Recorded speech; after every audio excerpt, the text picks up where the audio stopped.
کہ جب آتش عصیاں کے ہاتھوں اعمال کی کھیتی تپ جائے، جب آتش عصیاں کے ہاتھوں اعمال کی کھیتی تپ جائے، قرآن کا بادل لے کے اٹھو، ایمان کی بارش برساؤ، قرآن کا سفینہ لے کے ذرا ہمت سے زبیر ایک کام کرو، قرآن کا سفینہ لے کے ذرا ہمت سے زبیر ایک کام کرو، دریائے فتن سے بچ جاؤ، اوروں کو بھی پار لگا جاؤ۔ نعت نبی صلی اللہ علیہ وسلم سے لطف اندوز ہونے کے لیے دعوت دی جا رہی ہے مظہر دمبادی کو کہ وہ آئیں اور نعت نبی صلی اللہ علیہ وسلم پیش کریں۔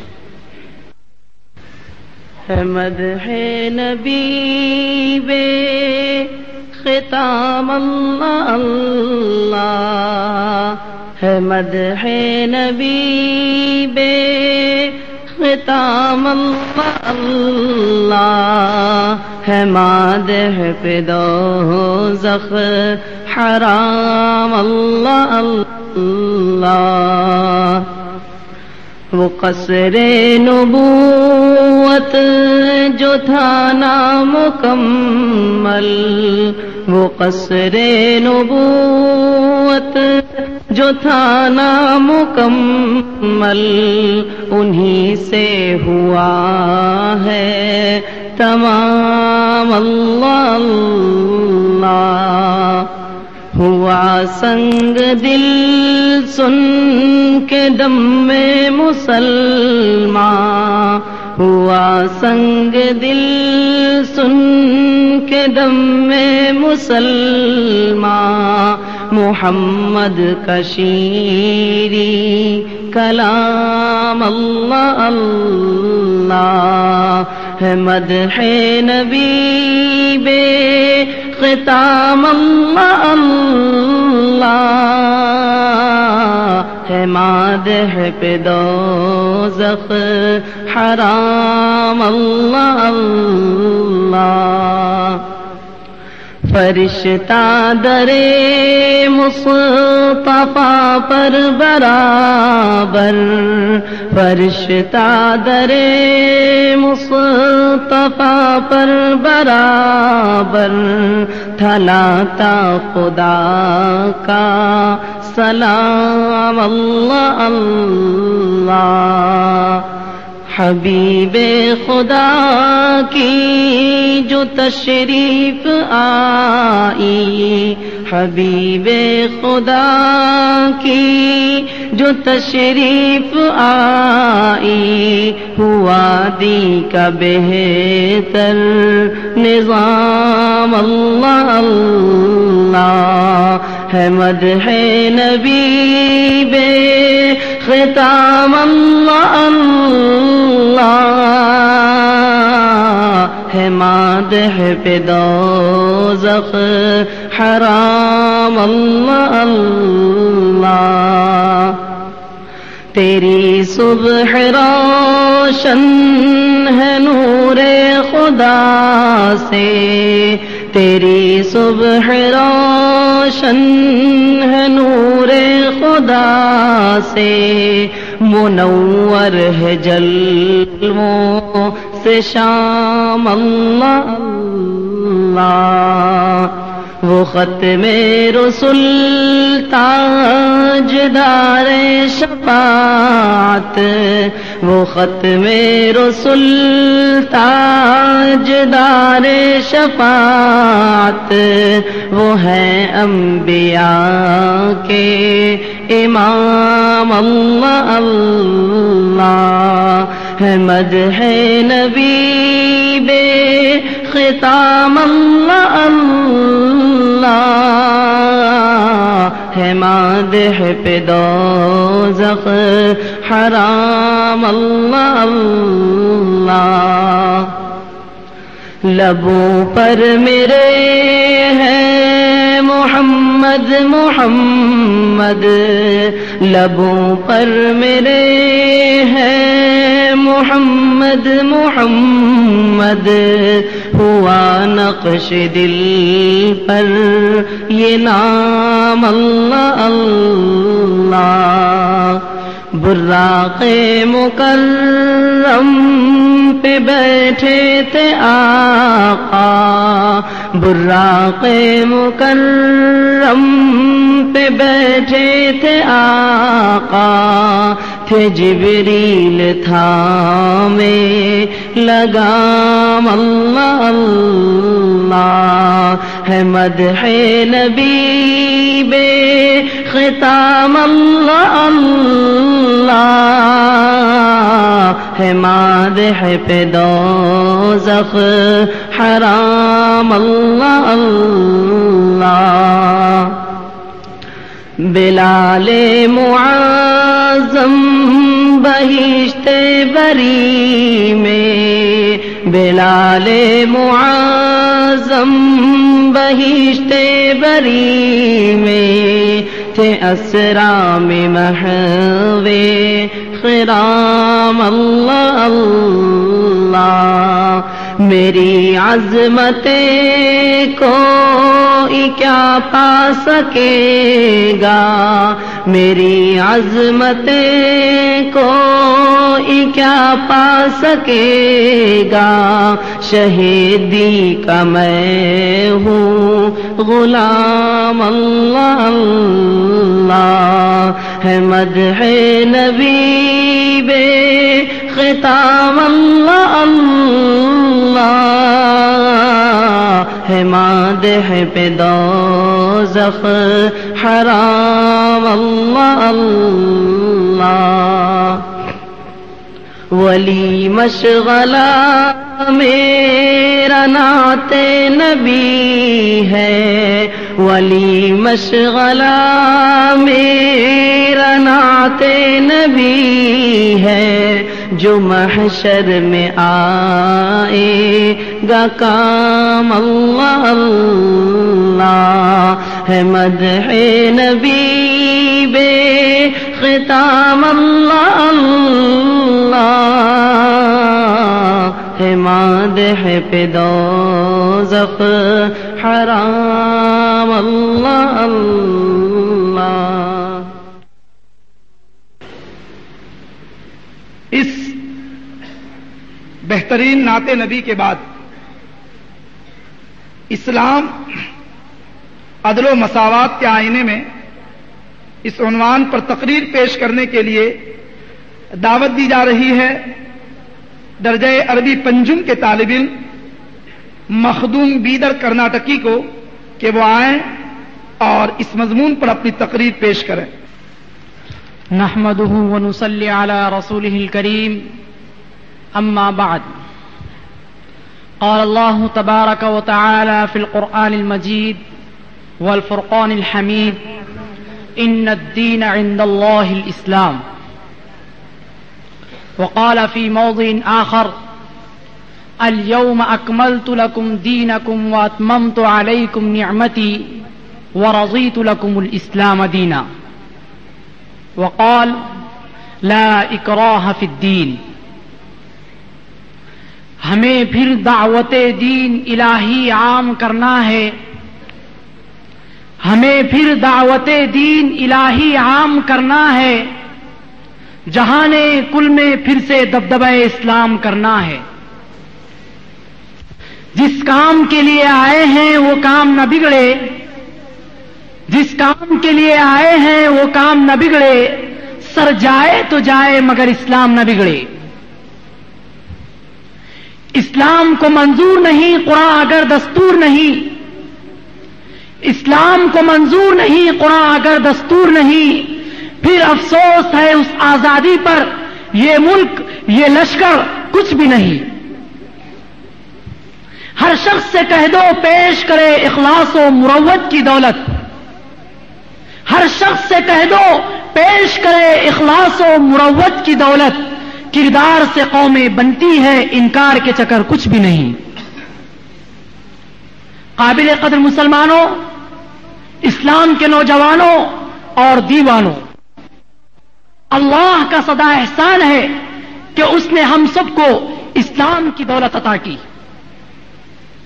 اسلام ایک ایسا جامع اور کامل مذہب ہے جس میں ہر طرح کی خوبیاں موجود ہے۔ یہ اسلام ایک ابر کرم تھا جو عرب کی وادی غیر ذی زرع سے اٹھا، شمال و جنوب میں موجیں مارتا، مشرق و مغرب کے دور افتادہ علاقوں پر فیض عطا کیا، بارش بن کر برسا، تہذیب و تمدن کے جواہر اٹھائے اور علم و حکمت کے خوشنما پھول کھلائے۔ اسلام آیا تو تمام قوموں کی جہالت، قدیم تہذیب و تمدن چند سالوں میں بدل گئی۔ خالق حقیقی کو بھولنے والے، لا تعداد معبودوں کی پوجا کرنے والے توحید و سنت کے علم بردار اور مبلغ اسلام بن گئے۔ اسلام آیا تو کفر و شرک، ظلم و جور اور خواہشات نفسانی سے بھری ہوئی بنجر زمین کو اسلام کے عمدہ اور پاکباز تعلیم اور روحانی اخلاق کے بدولت سرسبز و شاداب بنا دیا گیا۔ لہذا ہم یہ کہہ سکتے ہیں کہ اسلام میں وہ خوبیاں ہیں جس سے دوسرے مذہب، دوسرے ادیان خالی ہیں۔ اسلام امن و امان کا پیغام دیتا ہے، اسلام اتحاد و اتفاق کا سبق دیتا ہے، اسلام ظلم و بربریت سے روکتا ہے، اسلام مظلوموں کا حق دلاتا ہے، اسلام کمزوروں کو انصاف دلاتا ہے، اسلام نے نہ کبھی ظلم کیا ہے اور نہ ظلم کی اجازت دیتا ہے۔ اسلام نے بچھڑے ہوئے بھائی کو بھائی سے ملایا، اسلام نے خاندانوں اور قبیلوں کی عداوت ختم کر کے آپس میں الفت و محبت پیدا کر دی۔ اسلام نے عبادت و ریاضت کا طریقہ دیا، اسلام نے سیاست و قیادت کا ڈنکا دیا، اسلام نے سیاحت و لطافت کا راستہ دیا، اسلام نے تجارت و زراعت کا ہنر سکھایا، اسلام نے حسن اخلاق کا نمونہ دیا۔ حاضرین اکرام، آئیے ذرا اسلام سے قبل کا زمانہ دیکھیے، وہ زمانہ کتنا بھیانک ظلم و بربریت کا تھا۔ لوگ خالق حقیقی کو بھول بیٹھے تھے، لا تعداد معبود بنا رکھے تھے، ایک دوسرے پر ظلم کرنا، دوسروں کا حق دبا لینا عام رواج بن چکا تھا۔ چوری و زنا کا بازار گرم تھا، عورتوں کی عزت و عصمت برسر عام لوٹ لینا باعث سے فخر سمجھا جاتا تھا۔ اپنی ہی اولاد کو اپنے ہی ہاتھوں سے قتل اور زندہ دفن کر دینا رسم و رواج میں داخل تھا۔ اس فعل کو کرنے میں کوئی انسان خوف خدا نہیں کرتا تھا، لیکن جیسے ہی محسن انسانیت پیغمبر اعظم صلی اللہ علیہ وسلم اس دنیا کے اندر تشریف لائے، ساتھ ہی امن و آستی کا پیغام دینے والی کتاب، ظلم و بربریت سے روکنے والی کتاب، زندہ دفن ہونے والے بچیوں کو نجات دلانے والی کتاب اس محسن اعظم صلی اللہ علیہ وسلم پر نازل ہوئی۔ الغرض یہ کتاب قرآن حکیم خوبیوں کا ایک گلدستہ ہے جو اسلام کی شکل میں ہر ظلم و جور اور برے کاموں پر روک لگاتا ہے۔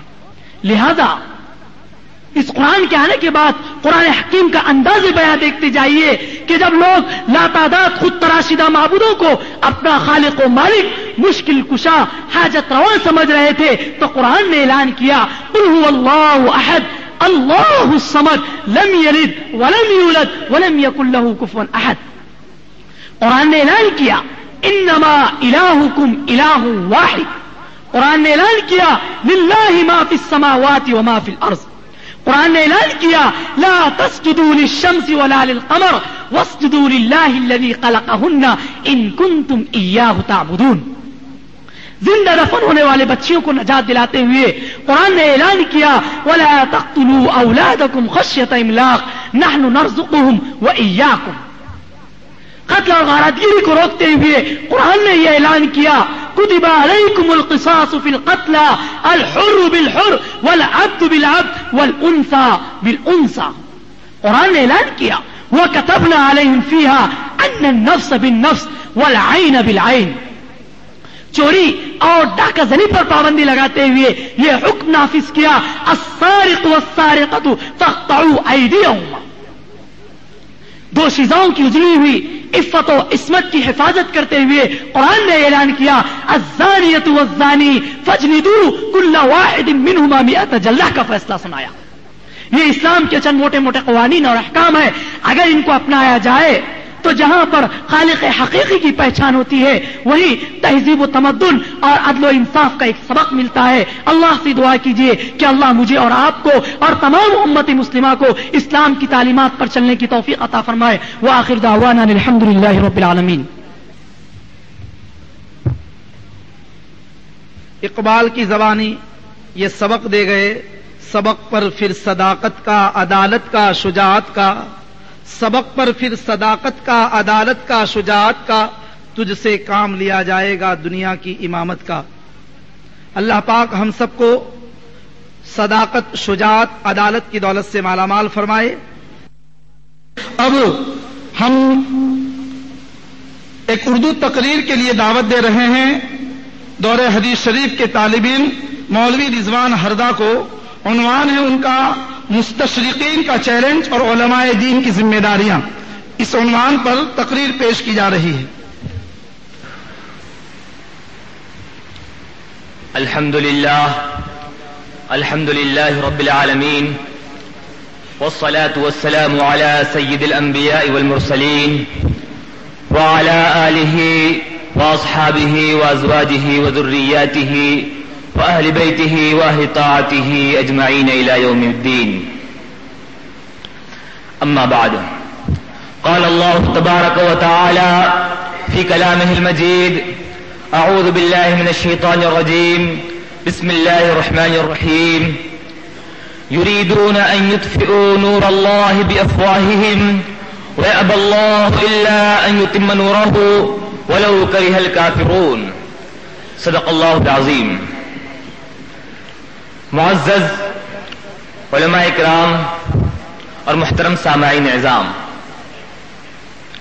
آج سے 1400 سال پہلے جب ریگستان حجاز میں آفتاب اسلام طلوع ہوا اور اس نے اپنی کرنوں سے عرب و عجم کو منور کرنا شروع کر دیا، محمد صلی اللہ علیہ وسلم نے اپنی نبوت کا اعلان کیا تو کچھ لوگ وہ تھے جنہوں نے آپ کی دعوت پر لبیک کہا، اور کچھ لوگ وہ تھے جنہوں نے آپ کی مخالفت کی اور اسلام کے خلاف سازشیں رچی، اور یہ سلسلہ ہر دور میں جاری رہا، اور علماء دین اور مجاہدین اسلام ان سازشوں کا بھرپور مقابلہ کرتے رہے۔ آج کی اس دور جدید میں جو سازش اسلام کے خلاف بڑے وسیع پیمانے پر کام کر رہی ہے وہ ہے تحریک استشراق۔ یہ کوئی نئی تحریک اور نئی سازش نہیں ہے، بلکہ جب 13ویں صدی عیسوی میں عیسائیوں کو صلیبی جنگوں میں شکست فاش ہوئی تو انہوں نے اس بات کا یقین کر لیا کہ ہم مسلمانوں کو میدان جنگ میں کبھی بھی شکست نہیں دے سکتے، تلوار کے زور پر مسلمانوں کو زیر کرنا ممکن نہیں۔ اس لیے انہوں نے اپنے ہم خیال لوگوں کو یہ بات پلا دی کہ اگر ہمیں مسلمانوں کو زیر کرنا ہے، مسلمانوں کو مغلوب کرنا ہے تو ہمیں ان کے علوم پر قبضہ کرنا ہوگا اور مسلمانوں کے اعتماد کو، مسلمانوں کی یقین کو ان کے علوم سے ختم کر دینا ہوگا۔ حضرات، یہی وجہ ہے کہ یہ مستشرقین، یہ مغربی مصنفین، انگریزی مصنفین اسلامی تعلیمات کو مسخ کرنے اور تعلیمات اسلامیہ میں شکوک و شبہات پیدا کرنے کی کوششیں کر رہے ہیں۔ کبھی اسلام کی تشکیل جدید کے نعرے لگائے جاتے ہیں، کبھی قرآن و حدیث اور فقہ کی تدوین جدید کی آواز اٹھائی جاتی ہے۔ مکمل کوشش اس بات کی جا رہی ہے کہ مسلمان کو ماضی سے بدگمان، حال سے بیزار اور مستقبل سے مایوس کر دیا جائے۔ یہی وجہ ہے کہ مستشرقین قرآن و حدیث، بالخصوص تہذیب اسلامی اور تاریخ اسلامی میں کمزوریاں تلاش کرتے ہیں اور منگھڑ کمزوریوں کو لوگوں کے سامنے ہولناک اور ڈرامائی انداز میں پیش کرتے ہیں۔ ان مستشرقین کا، مغربی مصنفین کا، انگریزی مصنفین کا طریقہ کار یہ ہوتا ہے کہ وہ اپنی کتابوں میں، اپنی تحریر و تصنیف میں زہر کی ایک مخصوص مقدار اتارتے ہیں جسے قارئین محسوس بھی نہیں کر پاتے۔ اسی منصوبے کے پیش نظر جب وہ قرآن کریم پر قلم اٹھاتے ہیں تو لکھتے ہیں کہ قرآن کریم محمد صلی اللہ علیہ وسلم کی دنیا سے جانے کے بعد لکھا گیا۔ کبھی یہ کہتے ہیں کہ جب نبی پر قرآن نازل ہوتا تھا تو نعوذ باللہ نبی پاگل ہو جاتا تھا۔ کبھی یہ کہتے ہیں کہ حروف مقطعات یہ قرآن میں سے نہیں ہے بلکہ یہ تو کاتبین وحی کے القاب ہیں۔ اسی طریقے سے جب یہ سیرت نبی پر قلم اٹھاتے ہیں تو لکھتے ہیں کہ محمد صلی اللہ علیہ وسلم نے اپنے ماننے والوں کے ہاتھ میں تلوار دے کر اخلاق کے مقدس ترین ضابطے کو پامال کر دیا. یہ کوشش یہ کر رہے ہیں کہ نبی کی ذات رحمت کو، نبی کی ذات اقدس کو دنیا کے سامنے زحمت بنا کر پیش کیا جائے. جب یہ تاریخ پر قلم اٹھاتے ہیں تو لکھتے ہیں کہ عرب یہ تو ایک ابھرتی ہوئی قوم تھی، ان کی اپنی ایک تہذیب تھی، ان کی اپنی ایک پہچان تھی. یہ قوم ایسی تھی جو اپنے اندر ارتقاء اور ارتفاع کی صلاحیت رکھتی تھی، زمانے کے جدید چیلنج کا مقابلہ کرنے کا اپنے اندر حوصلہ رکھتی تھی. محمد نے آ کر صلی اللہ علیہ وسلم کوئی نیا کارنامہ انجام نہیں دیا، کوئی بہت بڑا کام نہیں کیا، بلکہ صرف ایک ابھرتی ہوئی قوم کی قیادت کی ہے.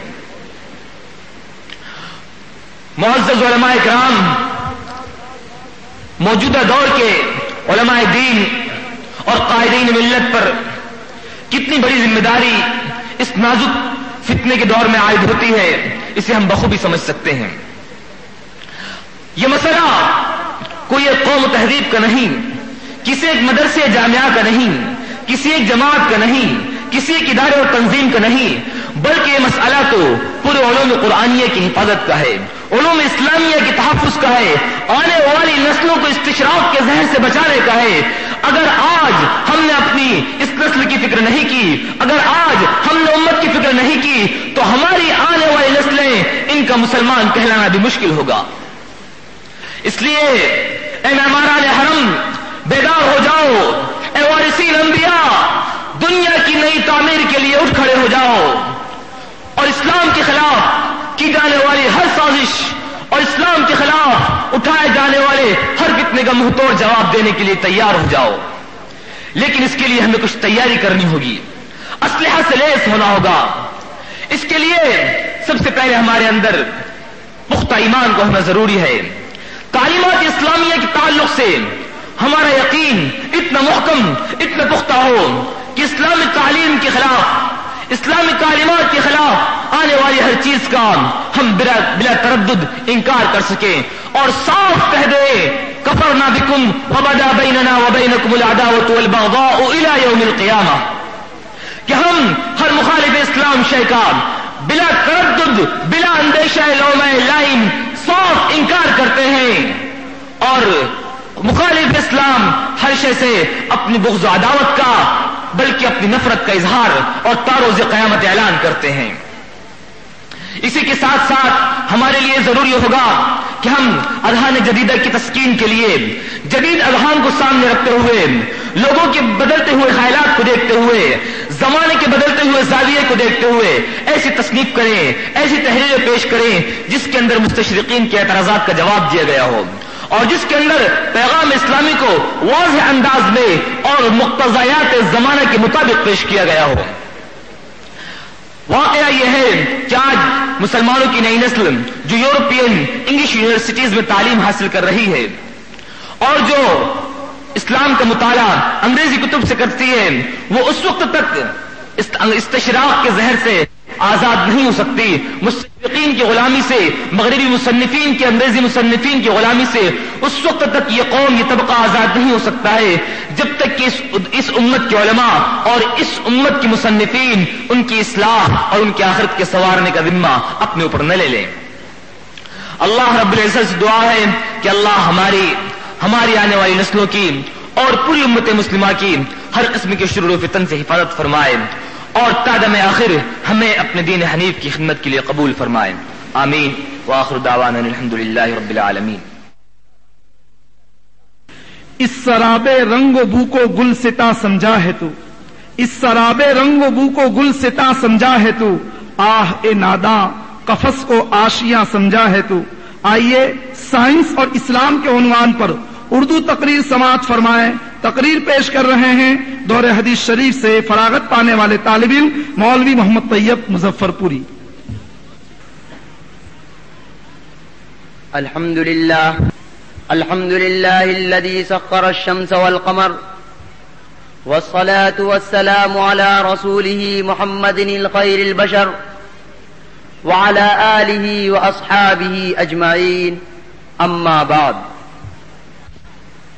فأعوذ بالله من الشيطان الرجيم. بسم الله الرحمن الرحيم. وسخر الشمس والقمر دائبين وسخر لكم الليل والنهار صدق اللہ العظیم۔ مومنو آؤ تمہیں بھی دکھلاؤں، مومنو آؤ تمہیں بھی دکھلاؤں سیر بتخانے میں خدائی کی۔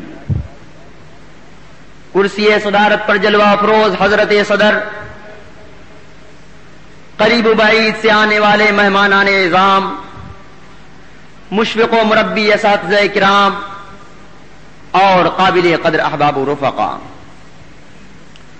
آج کی اس پر رونق مجلس میں مجھے جس موضوع پر ذوفشانی کے لیے مدعو کیا گیا ہے وہ لفظی حیثیت سے جس قدر سہل و مختصر ہے، معنوی اور تحقیقی اعتبار سے اسی قدر طویل اور مشکل ترین بھی ہے، لیکن الامن فوق الادب کو مد نظر رکھتے ہوئے مختصراً کچھ عرض کرنے کی جسارت کر رہا ہوں۔ ملت اسلامیہ کی ہونہار فرزندوں، عصر حاضر جس سے ہم گزر رہے ہیں سائنسی ترقی کا دور کہلاتا ہے۔ اس دور ترقی میں قدم قدم پر سائنسی ایجادات اور مادیات کے نئے نئے انکشافات کا چرچا ہے۔ خداوند قدوس نے آزمائش کے لیے عقل انسانی کی گیروں کو کھول دیا ہے، مادیت کے استعمال کا طریقہ بتلا دیا ہے، جس کا نتیجہ ہے کہ آج کا انسان زمین کے تیز رفتار سواریوں سے بھی آگے بڑھ کر ہواؤں کے دوش بدوش اڑ رہا ہے، خلاؤں میں اسٹیشن بنا رہا ہے، چاند پر کمندیں ڈالی جا رہی ہے، سورج کی کرنیں مسخر کی جا رہی ہے، زمین کے پوشیدہ خزانے نکالے جا رہے ہیں۔ غرضے کے سائنسی اور مادی اعتبار سے دنیا کافی ترقی کر چکی ہے، لیکن کیا یہ سائنسی ایجادات اسلام کے لیے چیلنج ہے؟ کیا مذہب اسلام کی ابدیت و حقانیت پر اس سے کوئی حرف آتا ہے؟ کیا اسلامی عقائد پر اس سے کوئی زد پڑتی ہے؟ نہیں، ہرگز نہیں، کیونکہ یہ سائنسی ایجادات اور جدید انکشافات دراصل آیات اللہ اور مظاہر قدرت ہے، جن کی تلاش و جستجو اور تفکر و تدبر کی قرآن کریم نے جگہ جگہ انسانوں کو دعوت دی ہے۔ فسیروا فی الارض فانظروا کیف کان عاقبۃ المکذبین افلا ينظرون الى الابل کیف خلقت والى السماء کیف رفعت والى الجبال کیف نصبت والى الارض کیف سطحت۔ مگر اس قدر واضح حقیقت کے باوجود اپنے آپ کو دانشور اور روشن خیال کہلانے والوں نے موجودہ ترقیات کو اسلام کے لیے چیلنج کا عنوان دے دیا ہے۔ مادیت پسندوں نے یہ کہنا شروع کر دیا ہے کہ دور حاضر کے جدید ٹیکنالوجی نے اسلام کی قدامت پر سوالیہ نشان قائم کر دی ہے، اور دشمنان اسلام نے مذہب اسلام کی صداقت و حقانیت پر دھبا لگانے کے لیے سائنس کو ہتھکنڈا بنا لیا ہے۔ اس شراب رنگ بو کو گل ستا سمجھا ہے تو، اس شراب رنگ بو کو گل ستا سمجھا ہے تو، آہ اے ناداں قفس کو آشیاں سمجھا ہے۔ اسلام کو قرامت پسند کہنے والوں، میں پوچھتا ہوں کہ دور حاضر کی کون سی ضرورت ہے جس کو اسلام نے پورا نہیں کیا؟ عصر جدید کے کون سے تقاضے ہیں جس کی شریعت حق کا تکمیل نہیں کرتی؟ سائنس کی کون سی ایجاد ہے جس کی طرف مذہب اسلام نے رہنمائی نہیں کی اور اس کی پیشن گوئی نہیں کی؟ اگر سائنس کی ترقی یہی ہے کہ لائٹ ورزش مسلسل کرے جو زندگی بھر میں مفید ہے، تو نماز سے بہتر کوئی ہلکی ورزش نہیں، جس کا حکم خداوند قدوس اپنی کتاب میں بار بار دیتا ہے، اقیموا الصلاۃ اقیموا الصلاۃ۔ اگر سائنس کی ترقی یہی ہے کہ دنیا میں انتظام انصرام اور ڈسپلین سکھانے کے مختلف قوانین و ضوابط اور کورسز کروائے جا رہے ہیں، تو موسیقی کے تجربات میں نماز سے بڑھ کر ڈسپلین سکھانے والا کوئی عمل نہیں۔ اگر سائنس کی ترقی یہی ہے کہ غیر مختون بچوں میں پیشاب کی نالی کے سوزش کے بڑھ جانے اور غیر مختون شخص سرطان ذکر اور جنسی امراض کا کسی بھی وقت شکار ہو جانے کی طرف ماہرین اشارہ کر رہے ہیں، تو اسلام نے تو روز اول سے ہی اس کا سد باب کر دیا تھا، بلکہ اسلام نے تو ختنے کو فطرت انسانی اور سنت ابراہیمی قرار دیا۔ اگر سائنس کی ترقی یہی ہے کہ بیٹسٹ میرج 1+1 کے یورپ امریکہ کے ریسرچ کے بعد اس بات کا انکشاف کرنا کہ شادی ایک خوشگوار ازدواجی زندگی روزمرہ کی پریشانیوں اور تفکرات کے درمیان ایک ڈھال کا کام دیتی ہے، شادی شدہ لوگوں کی صحت غیر شادی شدہ کے مقابلے بہتر ہوتی ہے، شراب نوشی، ناجائز تعلقات، سگریٹ نوشی وغیرہ سے بچاتی ہے اور عمر میں زیادتی کا باعث ہے، تو اسلام نے تو کئی صدی پہلے ہی اس شادی کی طرف رغبت دلائی تھی اور شادی سے اعراض کرنے والوں کو تشدیداً مذہب اسلام سے خارج قرار دیا تھا. النکاح من سنتی وقال فمن رغب عن سنتی فلیس منی، اور شادی کو مودت و رحمت اور سکون کا ذریعہ بتلایا تھا. ومن آیاتہ ان خلق لکم من انفسکم ازواجا لتسکنوا الیہا وجعل بینکم مودۃ ورحمہ.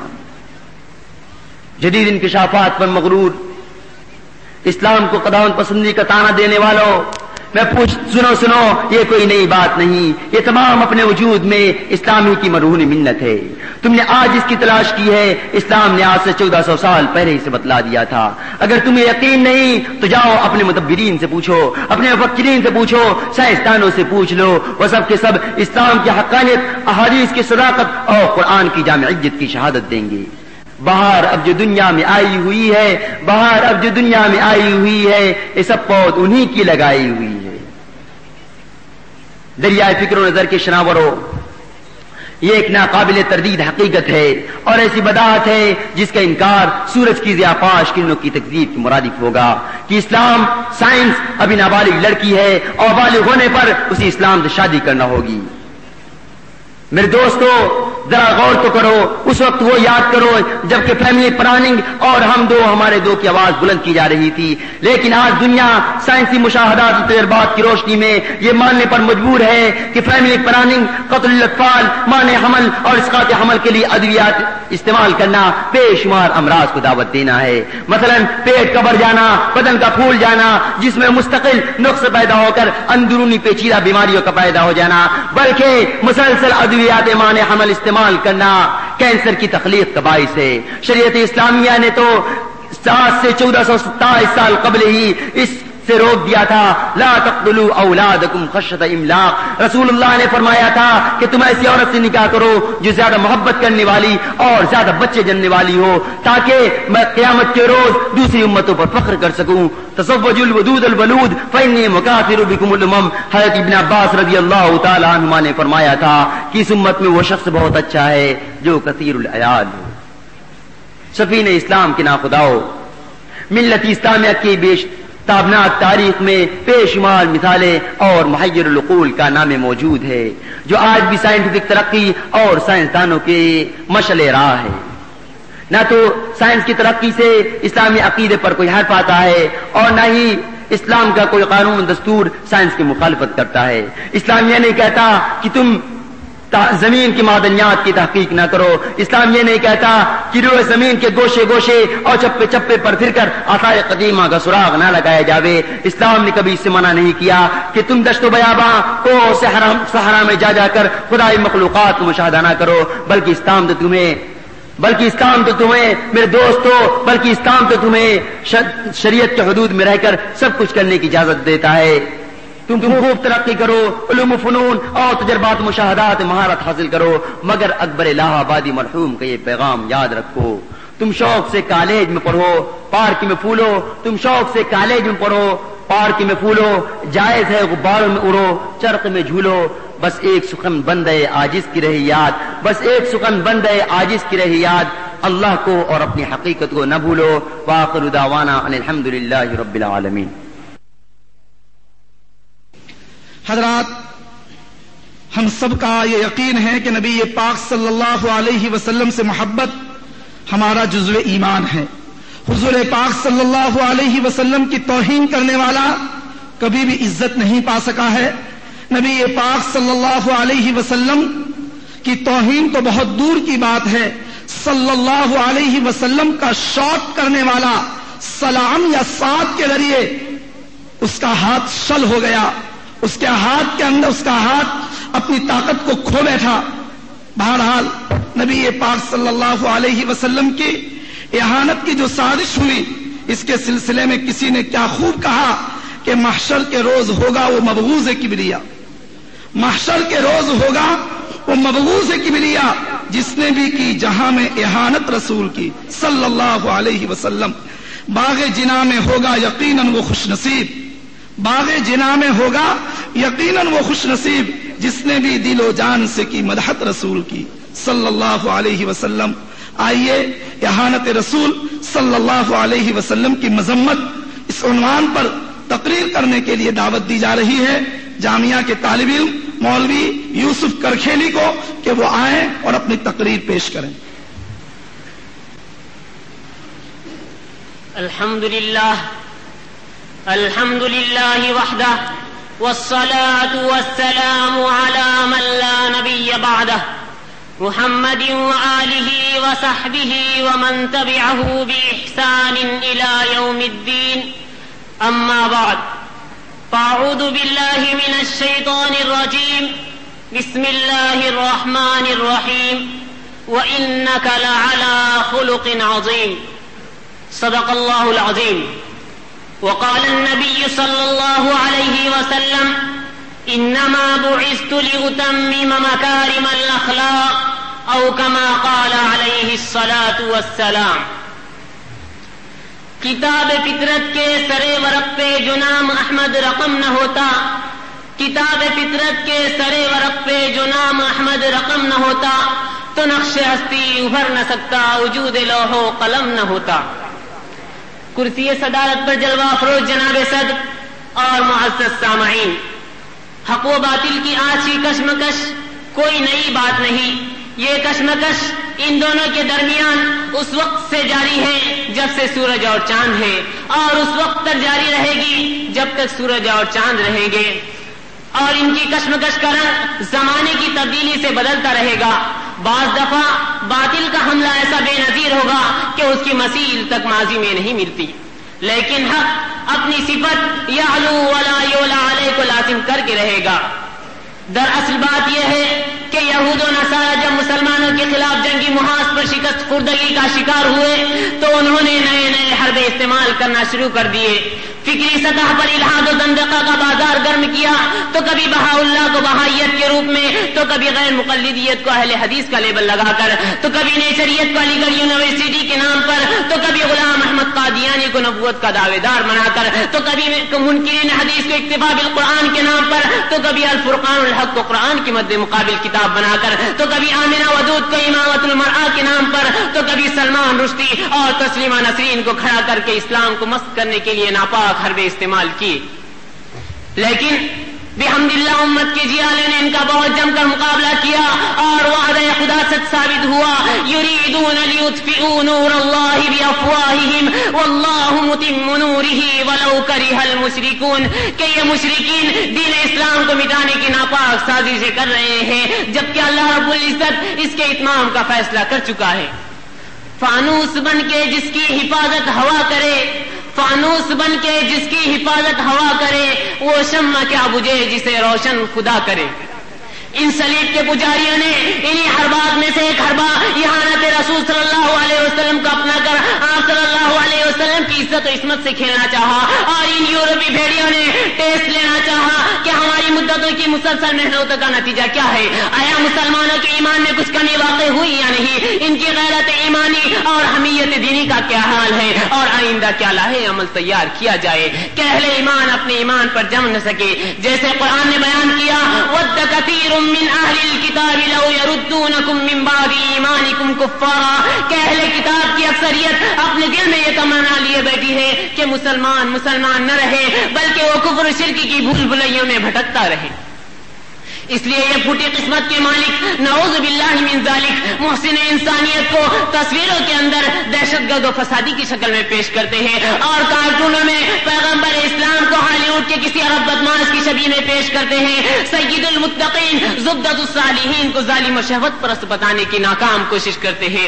اے جن و انس کی لعنت کے ٹھیکیداروں، زمین و آسمان اس پر گواہ ہے کہ ہر زمانے کے سعید الفطرت لوگ جناب محمد الرسول اللہ صلی اللہ علیہ وسلم کی شخصیت کی جانب یوں لپک آتے ہیں جیسے پروان شمع کی جانب، اور آپ صلی اللہ علیہ وسلم کی شخصیت کو خراج تحسین پیش کرتے ہیں، اور آپ صلی اللہ علیہ وسلم کے لائے ہوئے پیغام کو ہدیہ تبلیغ پیش کرتے ہیں، اور آپ صلی اللہ علیہ وسلم کی غلامی کا پٹا اپنے گلے میں ڈالنا دنیا کی سب سے بڑی سعادت سمجھتے ہیں. لیکن شیطان نے ہر زمانے میں نبی اکرم صلی اللہ علیہ وسلم کی شیطان نے ہر زمانے میں نبی اکرم صلی اللہ علیہ وسلم کی شان اقدس میں بکواس کرنے کے لیے اپنے چیلوں کو تیار کرتا رہا ہے، جو اپنی پرتعفن زبانوں اور مجرمانہ ہاتھوں سے اتنا بڑا ظلم کرتے ہیں کہ کائنات کانپ جاتی ہے، اور دور حاضر میں اسلام لعنت کا حقدار یہود و نصارا اور سلمان رشدی کے علاوہ جو کوئی بھی ہوتا ہے تو یہ یورپی شاتمان رسول اس رذیل کائنات کو مہمان خصوصی کی حیثیت سے یورپ لے جاتے ہیں اور خوب خوب انعامات سے نوازتے ہیں. آخر یہ یورپی سب کچھ کیوں کر رہے ہیں؟ اس کی واحد وجہ یہی ہے کہ وہ فاقہ کش جو موت سے ڈرتا نہیں ذرا، وہ فاقہ کش جو موت سے ڈرتا نہیں ذرا، روح محمد اس کے بدن سے نکال دو. تو اے شمع رسالت کے پروانوں، آؤ میں آپ کو حضور اقدس صلی اللہ علیہ وسلم کے حسن جمال سے آشنا کراؤں کہ میرے حبیب کا حلیہ ہرگز ایسا نہیں تھا جیسا ان یورپی بھیڑیوں نے پیش کیا، بلکہ میرے نبی جناب محمد رسول اللہ صلی اللہ علیہ وسلم جمال کائنات، زینت ارض و سماوات، جن کے چہرے سے سورج کو ضیاء ملتی ہے، جن کی آنکھوں کی چمک سے ستارے جگمگانا سیکھتے ہیں، جن کے دانتوں کی تنویر سے جواہرات چمکنے کا ہنر جانتے ہیں، جن کی آنکھوں کی سیاہی سے کالی گھٹاؤں کو حسن ملتا ہے، جن کی آنکھوں کی سفیدی سے دن کو اجالا ملتا ہے، جن کی گفتگو سے بلبل نغمے سیکھتی ہے، جن کے ابرو خمدار کو دیکھ کر ہلال اپنی صورت تراشتا ہے، جن کی ثنا میں الہدیٰ یوں گویا ہے وَإِنَّكَ لَعَلَىٰ خُلُقٍ عَظِيمٍ. اور میرے نبی کو دہشت گرد و فسادی کہنے والے دریدہ نہروں، میرے نبی وہ ہے جنہوں نے سب سے پہلے انسانی حقوق کی صدا بلند کی، اور میرے نبی کو ظالم و شہوت پرست بتانے والا قسمت کے مارو، میرے نبی وہ ہے جنہوں نے سب سے پہلے انسانیت کو بین الاقوامی منشور عطا کیا اور عورت کو قار مسلط سے نکال کر اس کے سر پر عزت و عصمت کی چادر رکھی. اور یورپی ظالموں، تم نے اللہ کے محبوب کی چادر عصمت کو جھنجھوڑا تو اللہ نے تم سے عزت و عصمت کے مفہوم کو چھین لیا. تم میں سے ہر ایک سوچتا رہتا ہے کہ وہ حلالی ہے یا حرامی، اور تمہاری عورتیں وہ ایسے کی زینت بنی ہوئی ہے. تم خنزیر کھا کر خنزیر کی طرح بے غیرت ہو گئے ہو، اور تم ام الخبائث پی پی کر خبیث ہو گئے ہو، اور تمہاری غیرت ایک متافل لاش بن چکی ہے اور اس پر نوحہ کرنے والا بھی نہیں دیکھا. اللہ کے حبیب کی شان میں گستاخیاں کرنے کی سزا دیکھو گے برا حال محمد کے عدو کا، دیکھو گے برا حال محمد کے عدو کا، منہ پہ ہی گرا ہے جس نے چاند پہ تھوکا. آخر میں دعا گو ہوں کہ اللہ تعالی ہم سب کو متبع سنت بنائے اور ان گستاخان رسول کو نیست و نابود فرمائے اور ہمارے قلوب کو عشق رسول سے معمور و مزین فرمائے. آمین یا رب العالمین. وآخر دعوانا الحمدللہ رب العالمین. حقیقت ہے اگر ہم نے احادیث رسول صلی اللہ علیہ وسلم پڑھنے کے بعد اگر عشق نبی ہمارے دل میں نہ آئے تو کچھ بھی نہیں ہے. کسی نے کیا خوب کہا کہ بے عشق محمد جو پڑھتا ہے بخاری، بے عشق محمد جو پڑھتا ہے بخاری، بخار آتا ہے ان کو بخاری نہیں آتی. اللہ پاک ہم سب کو عشق نبوی کی دولت سے مالا مال فرمائے. آئیے طلبہ مدارس کی ذمہ داریوں کے عنوان سے ایک تقریر پیش کرنے کے لیے آ رہے ہیں محمد وسیم بمبئی.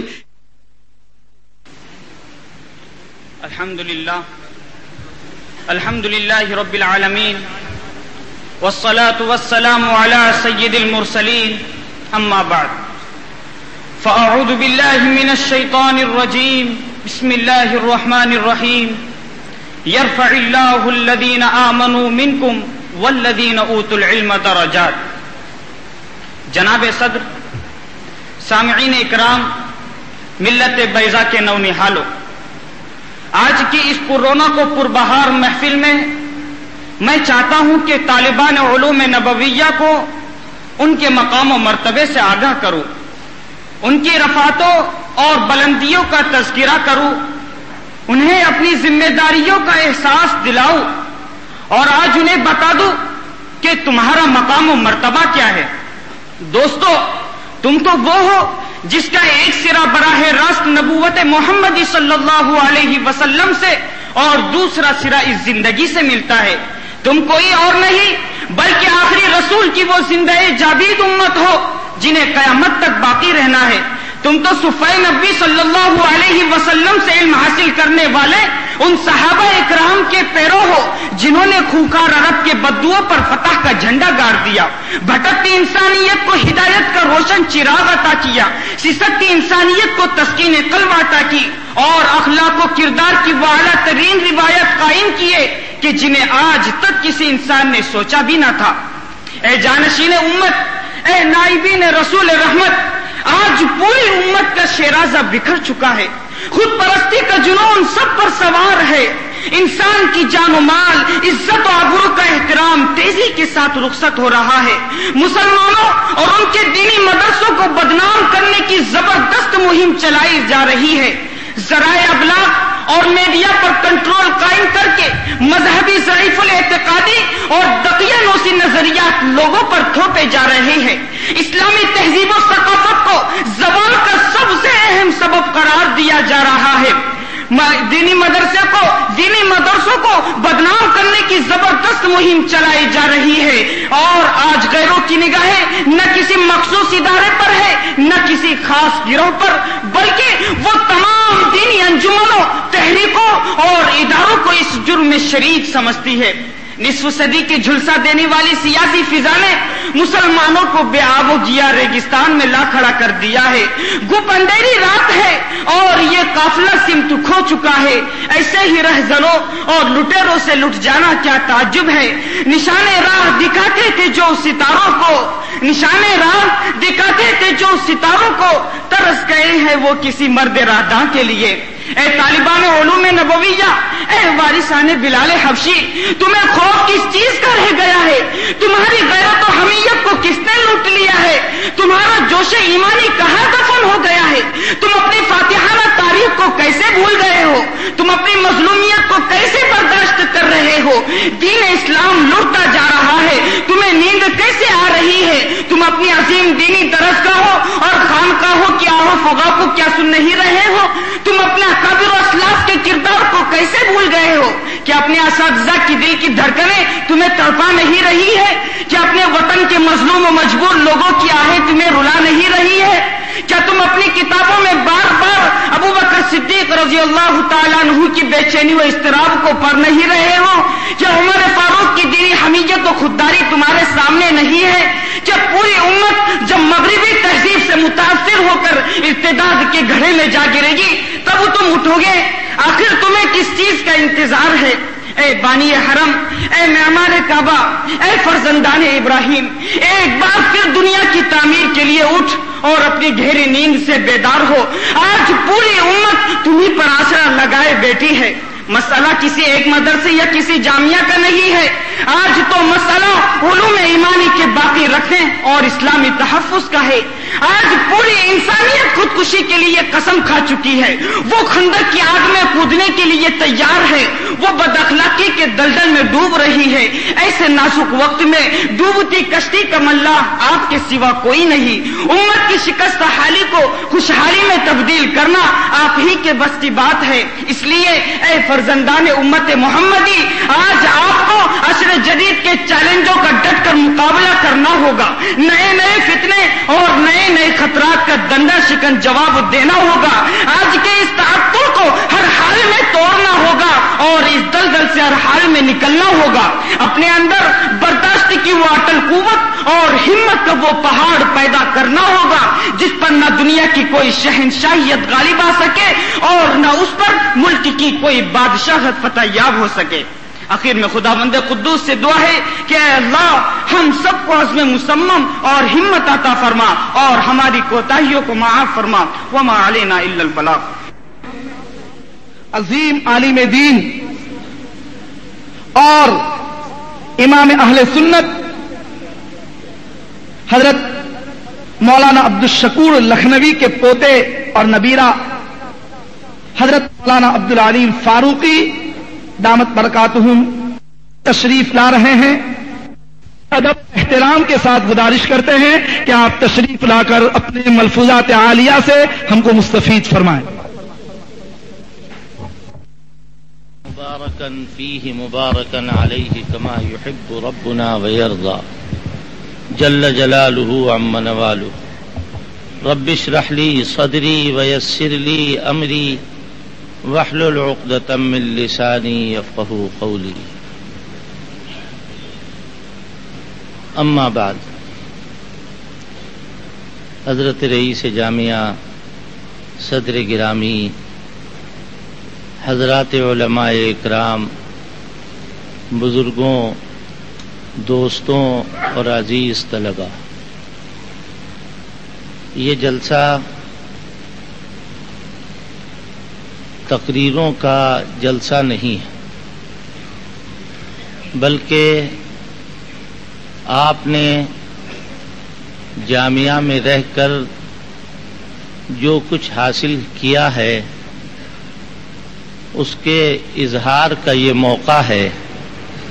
آپ رخصت ہو رہے ہیں، جامعہ چھوڑ رہے ہیں، یہاں کی امانتوں کو اپنے سینے میں لے کر جا رہے ہیں اور اس کی حفاظت کا عہد و پیمان کر رہے ہیں.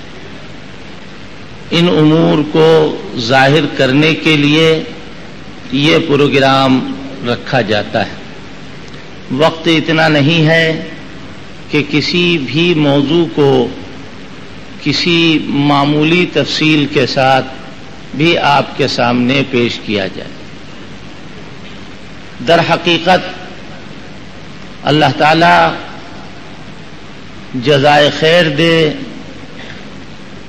اور بہت دنوں اللہ پاک ان کو دنیا میں باقی رکھے. جامعہ کے رئیس ہمارے اور آپ کے سب کے مخدوم حضرت مولانا غلام محمد وستانوی دامت برکاتہم، جو اس ادارے کے نہیں بلکہ نہ معلوم کتنے اداروں کے بانی ہیں، انہوں نے مرکز اس جامعہ کو بنایا. یہ حضرت کی کشش اور ادارے کی کشش ہے جو یہاں اس موقع پر حاضری ہوئی ہے. اللہ تبارک و تعالی قبول فرمائے. میں دو باتیں صرف مختصر طور پر عرض کروں گا، لیکن ان دونوں باتوں پر آپ کی توجہ ہونا چاہیے.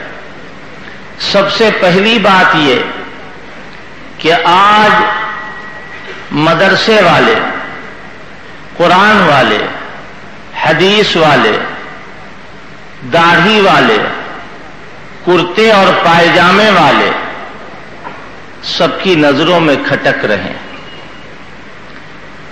اور انگلی سے اشارہ کیا جا رہا ہے کہ یہ مدرسے والے، یہ نماز پڑھنے والے، یہ روزہ رکھنے والے، یہ قرآن پڑھنے والے ہیں.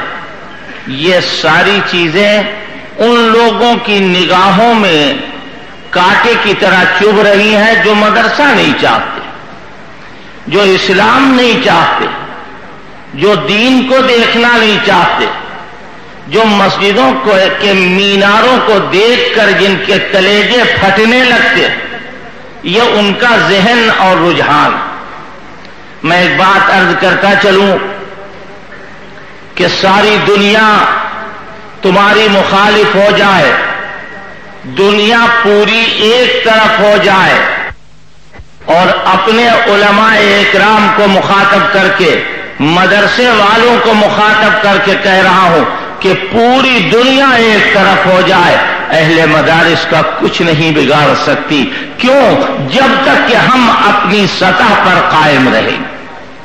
یہ مدرسے، یہ مولانا غلام محمد وستانوی، یہ دارالعلوم دیوبند، یہ مظاہرالعلوم سہارنپور، یہ ہندوستان کے بڑے بڑے جامعہ، بڑے بڑے ادارے، یہ سب افراد کے قائم کیے ہوئے ہیں بظاہر، لیکن اللہ رب العزت نے ان افراد کو ذریعہ بنایا ہے بقائے دین کے لیے، اور وہ ذریعہ بنے ہیں بقائے دین کا. اللہ چاہتا ہے کہ قیامت تک اللہ کا نام باقی رہے. جس دن اللہ کا نام مٹے گا اسی دن قیامت آئی. لہذا یہ دنیا جب تک قائم، اللہ کے آخری پیغمبر کے بعد نہ کوئی پیغمبر آنے کا سوال، نہ کوئی پیغمبر جیسا آ سکتا ہے. آپ آخری پیغمبر، آخر تک آپ کا سکہ چلے گا، آخر تک آپ کی تعلیم چلے گی. ابھی حضرت مولانا نے کیا پڑھا آپ کے سامنے؟ وَلْتَكُن مِّنكُمْ أُمَّةٌ يَدْعُونَ إِلَى الْخَيْرِ.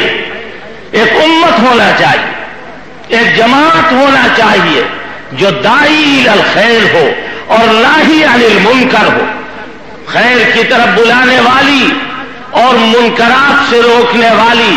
چراغ لے کے ڈھونڈیے، مدارس کے علاوہ دوسری جگہ نہیں ملے. یہ انتظام خداوندی، کوئی نبی نہیں آئے گا، کوئی رسول نہیں آئے گا، کوئی دائی اور ہادی اور رہبر اور رہنما بشیر نذیر کوئی نہیں آئے گا. جو آنا تھے وہ آ چکے. اللہ کے آخری پیغمبر کے بعد رسول آنے کا سوال نہیں. فرمایا میری امت کے علماء وہ کام کریں، میری امت کے علماء وہ کام کریں گے. پہلے زمانے میں نبی آتے تھے، پہلے زمانے میں پیغمبر آتے تھے. اگر لوگوں نے ناپ تول میں کمی کی ہے تو اللہ نے حضرت شعیب کو بھیجا اور کیا کہا؟ وَلَا تَنْقُصُوا الْمِكْيَالَ وَالْمِيزَانَ إِنِّي أَرَاكُمْ بِخَيْرٍ وَإِنِّي أَخَافُ عَلَيْكُمْ عَذَابَ يَوْمٍ مُحِيطٍ. خبردار ناپ تول میں کمی نہ کرنا. معلوم ہوا شعیب کی بعثت اسی لیے ہوئی ہے کہ لوگ ڈنڈی مارا کرتے تھے اور لوگ جو ہے وہ کم تولا کرتے تھے اور کم ناپا کرتے تھے. انہوں نے خود کہا یا شعیب اصلاتک تأمرک ان نترک ما یعبد آباؤنا او ان نفعل فی اموالنا ما نشاء انک لانت الحلیم الرشید. شعیب تم پہلے تو ایسے نہیں تھے. کیا تمہاری نماز تمہیں اس بات کا حکم دیتی ہے کہ ناپ تول میں کمی کو ہم سے منع کرو، روکو ہمیں؟ کیا تمہاری نماز یہ بتاتی ہے کہ ہم اپنے باپ دادا کے طریقے کو چھوڑ دیں؟ میرے بھائی اللہ کے آخری پیغمبر سے پہلے پیغمبر آیا کرتے تھے، وہ کام پیغمبر کیا کرتے تھے. آج اس جامعہ کا سب سے بڑا پیغام کیا ہے جو آپ لے کے جا رہے ہیں؟ دیکھو امانت میں خیانت نہ کرنا، امانت میں خیانت نہ کرنا. آج تمہارے ہاتھ میں تمہارے سروں پر دستار ہے. یاد رکھنا اس دستار کی لاج یہ ہے کہ تم پیغمبر کی نیابت کا حق ادا کرو گے. پیغمبر جو کرتے تھے وہ تم کرو گے. ہم جانتے ہیں تمہارے اوپر وحی نہیں اترے گی، تم کو اللہ نے معصوم نہیں بنایا، تم خطا کار ہو. اللہ کے آخری پیغمبر کی جگہ پر بٹھائے گئے ہو. کیوں؟ اس لیے کہ تم امر بالمعروف کرو گے، نہی عن المنکر کرو گے، دین کو اپنی ذات پر مقدم رکھو. دین پیچھے نہیں رہے گا، دین آگے رہے گا. احتیاط برتو گے. آج احتیاط رخصت، ہماری احتیاط رخصت تو ہماری دعائیں قبول ہونا پر. احتیاط کرنا، مدرسے کے پیسے کو سانپ اور بچھو سمجھنا، امانت کو امانت سمجھنا، قرآن کی تعلیم کو مقدم رکھنا. عجیب اتفاق ہے، مجھے آپ سے کہنا پڑا، آپ کے یہاں اپنے دل کے پھپھولے پھوڑنا پڑ رہے ہیں. آج ایک عالم دین سے یہ کہا جا رہا بھائی قادیانیوں کے خلاف ہم نے مکتب قائم کیا ہے. کچھ دنوں پڑھا دو. کہا مولانا آپ عجیب طرح کی باتیں کرتے ہیں، ہم جلالین پڑھانے کے لائق، ہم ہدایہ پڑھانے کے لائق ہیں، ہم مکتب میں نہیں پڑھائیں گے. اللہ اللہ، یہ کون کہہ رہا؟ یہ ایک عالم دین کہہ رہا ہے، ایک مدرسے کا فارغ طالب علم کہہ رہا ہے. کیا انہوں نے نہیں پڑھا؟ خیرکم من تعلم القرآن وعلمہ. تم میں سب سے بہتر وہ ہے جو قرآن کو پڑھے پڑھا. ہم نے اپنے اکابر کو دیکھا. اسد الامت، میرے مرشد، میرے شیخ حضرت مولانا اسد اللہ رحمت اللہ علیہ. مولانا حبیب صاحب یہاں تشریف فرما ہے. خود حضرت مولانا وسطانوی یہاں موجود ہے، جن لوگوں نے بہت قریب سے حضرت مولانا عبداللہ صاحب، سارے بزرگوں نے ان کو بہت قریب سے دیکھا اور حضرت کو اچھی طرح جانتے ہیں. ان کے دیکھے ہوئے بہت سارے زندہ حضرت کے پاس مغرب کے بعد حاضری ہوئی. دیکھا بہت سارے لوگ موجود اور ان میں حضرت کا ایک پوتا مختار اسد. فرمایا کہ میں نے اس کو حفظ شروع کرایا. اچھا، آپ تحاوی پڑھاتے تھے، آپ نے ابو داؤد پڑھائی ہے، آپ نے ترمذی پڑھائی، آپ شیخ المشائخ ہیں، آپ کی جتنا بڑا کوئی عالم نہیں ہے، آپ قرآن مجید پڑھا رہے ہیں، الفاظ قرآن رٹا رہے ہیں. سوال کرنے والا سوال کرے تو وہ کیا کہیں گے؟ وہ کہیں گے میاں اب اخیر وقت ہے، اخیر وقت ہے، دنیا سے رخصتی کا وقت ہے، لہذا اخیر میں اس حدیث کا باقاعدہ براہ راست میں مخاطب اپنے آپ کو سمجھ رہا ہوں اور اس پر عمل کر رہا ہوں. خیرکم من تعلم القرآن وعلمہ. سب سے بہتر وہ ہے جو قرآن کو پڑھے پڑھائے. ہم نے اپنے اکابر کو دیکھا، خود ہمارے دادا امام اہل سنت مولانا عبدالشکور فاروقی اخیر عمر میں ان کا کوئی کام نہیں، قرآن پڑھنا، قرآن پڑھانا، اپنے پوتوں کو حفظ کرا رہے ہیں، خود بیٹھ کر کے حفظ کرا رہے ہیں. لہذا میں آپ سے بحیثیت ایک آپ کے ساتھی ہونے کے، بحیثیت آپ کے ایک دوست ہونے کے آپ کو رائے دیتا ہوں، مشورہ دیتا ہوں، بلکہ قرآن اور حدیث کی تعلیم کے مطابق دین کی جو ضرورت ہو اس کے پورا کرنے کی آپ کے اوپر ذمہ داری رکھی جاتی ہے. کہیں پڑھانے کی ضرورت، کہیں پڑھانے کی بھی ضرورت نہیں، پھاوڑا لے کے ہاتھ میں کھدائی کرنے کی ضرورت کون کرے گا؟ یہ مزدور تو آج نہیں ہے. حضرت مولانا قاری صدیق احمد صاحب رحمۃ اللہ علیہ وہ ہوتے تو بتاتے.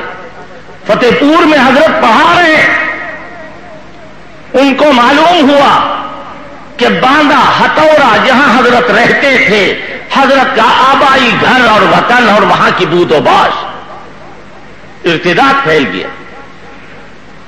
حضرت پڑھاتے ہوئے چھوڑ کر کے مدرسہ، مدرس تھے، پڑھا رہے تھے، چھوڑ کر کے وہاں چلے گئے. کہاں؟ گاؤں والوں میں، جو گاؤں کے ایسے بیہر اور ایسے لوگ کی جن کو نہ تہذیب جانتے ہیں نہ علم ہے ان کے پاس، کچھ نہیں. ارتداد پھیل گیا، لوگوں نے اسلام چھوڑ دیا. حضرت وہاں محنت میں لگ گئے اور خود مجھ سے حضرت نے بتایا، بیچ میں کوئی راوی نہیں. حضرت نے فرمایا میں نے یہ سوچا کہ اللہ مجھ سے کہے گا صدیق تمہارے یہاں ارتداد پھیل رہا تھا، تم نے کیا کیا؟ اس لیے فرمایا مجھ سے کمزور ساتھی میرے شیخ الحدیث بنے ہوئے. اخیر میں جا کے حضرت نے بخاری شریف، جب باندہ میں شروع ہوا، مدرسے میں دورہ شروع ہوا تو حضرت نے بخاری شریف پڑھائی. تو عرض میں یہ کر رہا تھا کہ حضرت نبی کریم صلی اللہ علیہ وسلم جو سب کے آقا اور سلسلے نسب سب کا انہی سے، خود ان کا کیا عمل؟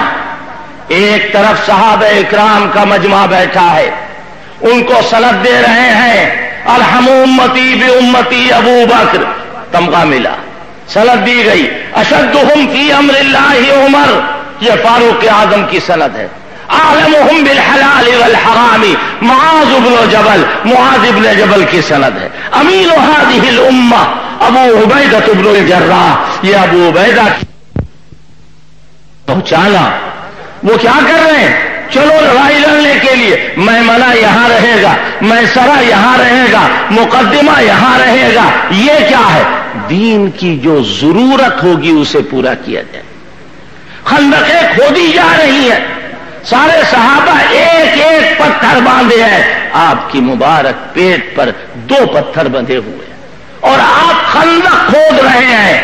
صحابہ مسجد نبوی بنا رہے ہیں اور آپ بھی پتھر اٹھا رہے ہیں. اللہم لا عیش الا عیش الآخرہ فاغفر الانصار والمہاجرہ. اے اللہ، عیش تو آخرت کی عیش، مہاجر و انصار کی مغفرت فرما دے. یہ کیا؟ کہ ساری دنیا کو یہ تعلیم دے رہے ہیں. آج اس جامعہ سے آپ نکل رہے ہیں پیغمبر کے جانشین بن کے، پیغمبر کے وارث بن کے، پیغمبر کی امانتوں کے امین بن کے. ساری دنیا آپ سے روشن ہوگی، ساری دنیا انشاءاللہ آپ کے نور سے منور ہو اور دنیا کی چولیں سیدھی ہوں گی، دنیا کی غفلت دور ہوگی. اللہ آپ کو مقرر بنائے، واعظ بنائے، خطیب بنائے، انشاء پرداز بنائے، مؤلف بنائے، مصنف بنائے، قاری بنائے، خدمت قرآن کا جذبہ پیدا کرے. اللہ آپ کو سب کچھ دے جو ایک مدرسے سے پڑھ کے نکلنے والے کو نصیب ہوتا ہے. سب کچھ ملے لیکن حق ادا کرنا اور بنیاد یاد رکھنا. آخری بات، علم کا غرور کبھی نہ آنے پائے، کبھی اینٹ کے نہ چلنا، کبھی عقل کے نہ چلنا، کبھی اترا کے نہ چلنا، ہمیشہ تواضع اختیار کرنا. کبھی عقل کے نہ چلنا، اترا کے نہ چلنا. جو پہلی جماعت حضور کی ہے اس کی کیا صفت بیان ہوئی؟ فرمایا وعباد الرحمن الذین یمشون علی الارض ہونا. عباد الرحمان جب چل رہے ہیں تو نرم رفتاری کے ساتھ چل رہے ہیں. جب راستے میں کوئی مل گیا پگلا، راستے میں کوئی مل گیا جاہل، لگا وہ بحث کرنے تو وہ گزر گئے. سلام کر کے جاؤ تم سلامت رہو، ہم اپنے کام سے کام ہے. وَإِذَا سَمِعُوا اللَّغْوَ أَعْرَضُوا عَنْهُ وَقَالُوا لَنَا أَعْمَالُنَا وَلَكُمْ أَعْمَالُكُمْ سَلَامٌ عَلَيْكُمْ لَا نَبْتَغِي الْجَاهِلِينَ. اپنا کام کرو، ہم جاہلوں کے منہ نہیں لگتے. لیکن زمین پر ایک ہے وقار، وہ تو بہت اچھی چیز ہے. علم کا وقار وہ بہت اچھی چیز ہے. اور ایک ہے تکبر، غرور، نخوت، یہ انتہائی غلط چیز ہے. میرے بھائی، میرا جی چاہتا ہے آپ لوگوں کے سامنے کچھ کہنے کا، لیکن میں کیا کروں، وقت ہے کم اور بات مختصر. اگر خاموش رہتا ہوں تو دم گھٹتا ہے سینے میں، اگر خاموش رہتا ہوں تو دم گھٹتا ہے سینے میں، اگر فریاد کرتا ہوں کلیجہ منہ کو آتا ہے. کبھی خاموش رہتا ہوں، کبھی فریاد کرتا ہوں. الہی کس مصیبت میں محبت نے پھنسایا ہے. وآخر دعوانا ان الحمدللہ.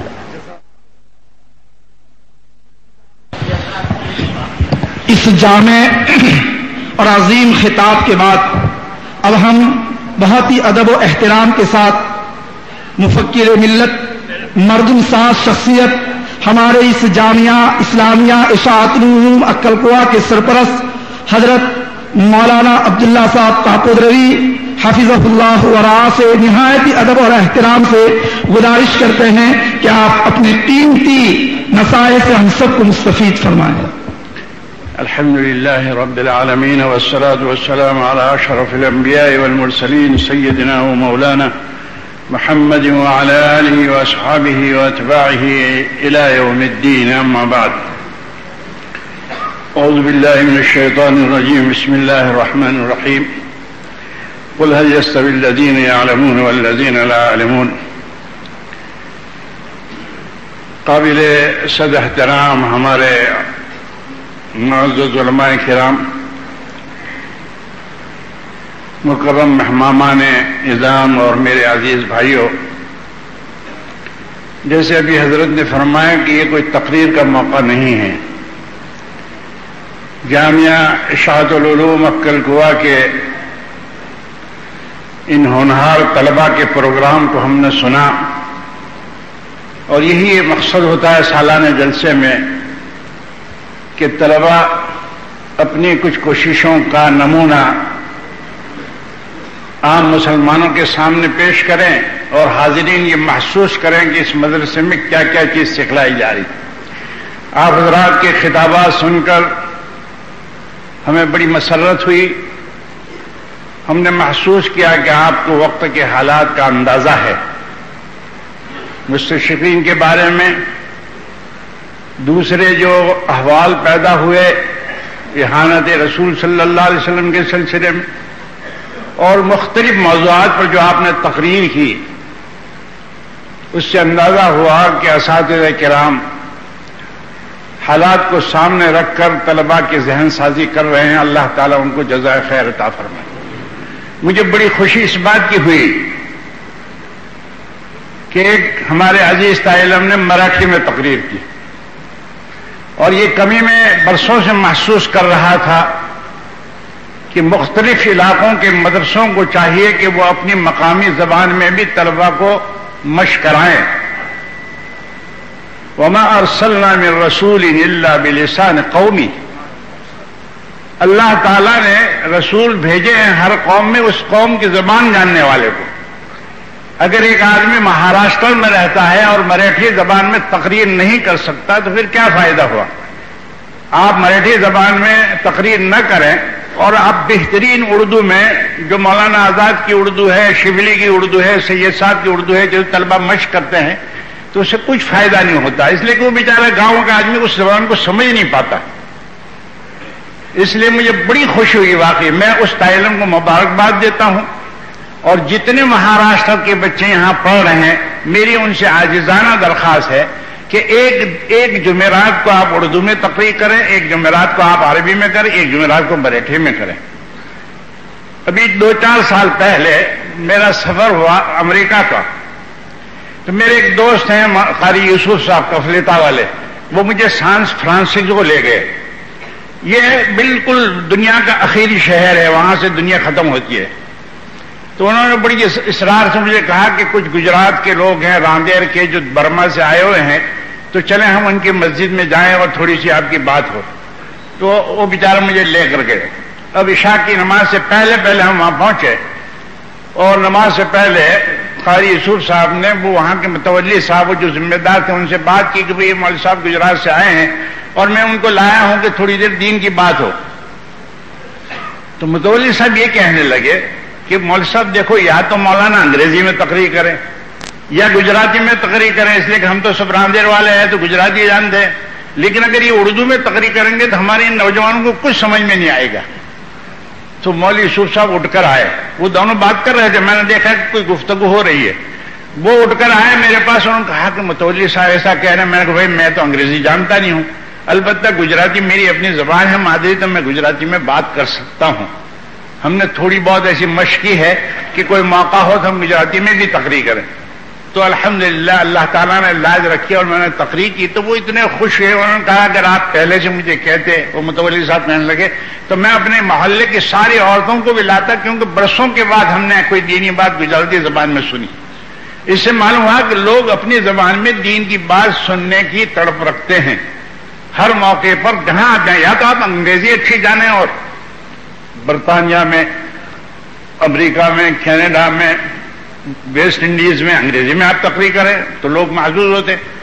وہاں کئی نوجوانوں نے مجھ سے کہا ٹورنٹو میں کہ مولانا آپ حضرات کی جو اردو تقریر ہوتی ہے وہ ہمارے سر پر سے گزر جاتی ہے، مطلب یہ کہ ہمیں کچھ پتہ نہیں چلتا۔ اس لیے میں خاص طور پر مجھے یہ پروگرام پسند آیا کہ آپ نے یہ مشق شروع کرائی اور اس میں مزید اضافہ کیجیے۔ ایک بات تو ہو گئی ہے میرے عزیزو، حضرت مولانا نے چند منٹ کے اندر بڑی قیمتی بات آپ حضرات کے سامنے رکھی، بہت قیمتی بات۔ آپ حضرات نے اپنے جو تاثرات ابھی تھوڑی دیر پہلے بیان کیے تھے اور رو رو کر بیان کیے، اور آپ نے اپنی محبت کا جو اظہار فرمایا رئیس جامعہ کے ساتھ اور جامعہ کی اس در و دیوار کے ساتھ، اس محبت کا یہ حق ہے کہ آپ شدید سے شدید حالات میں بھی اپنے پیغمبر کے پیغام کو اور اس کے طریقے کو کبھی نہ چھوڑیں۔